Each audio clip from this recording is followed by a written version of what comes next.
មុនពេលដែលយើងត្រៀមលក្ខណៈសម្រាប់ធ្វើរដូវថ្មីឬក៏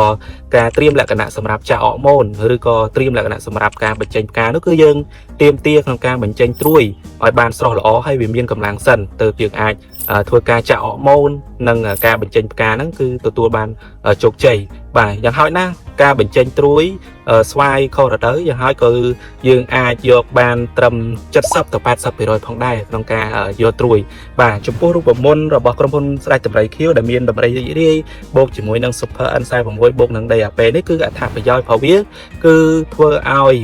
ឫសស្បែកដែលខូចគឺជួសជុលឡើងវិញមួយទៀតគឺធ្វើឲ្យប្រព័ន្ធឫសស្បែកហ្នឹងមានការកកើតមកបានច្រើនហើយធ្វើឲ្យដីហ្នឹងផុសផុលងាយស្រួលក្នុងការស្រូបសារធាតុចិញ្ចឹមដើម្បីទៅ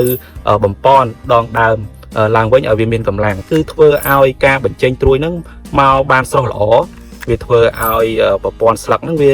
រីកធំថ្លោះធាត់បានល្អហើយងាយស្រួលក្នុងការដែលយើងត្រៀមលក្ខណៈសម្រាប់ចាក់អរម៉ូនផងដែរបាទ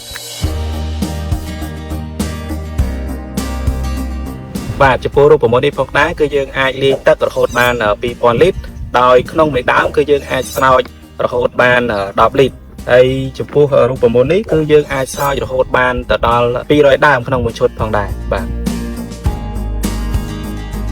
ដូច្នេះប្រសិនបើពុកមីងពុកម៉ែបងប្អូនទាំងអស់គ្នាមានចំណាប់អារម្មណ៍ក្នុងការប្រើប្រាស់នៅជី3មុខនេះពុកមីងពុកម៉ែបងប្អូនអាចទៅរកបាននៅតាមបណ្ដាដេប៉ូដែលមានលក់ជីថ្នាំស្ដេចតម្រៃខៀវឬក៏ពុកមីងពុកម៉ែបងប្អូនអាចឆាតទៅเพจរបស់ជីថ្នាំស្ដេចតម្រៃខៀវផងដែរបាទ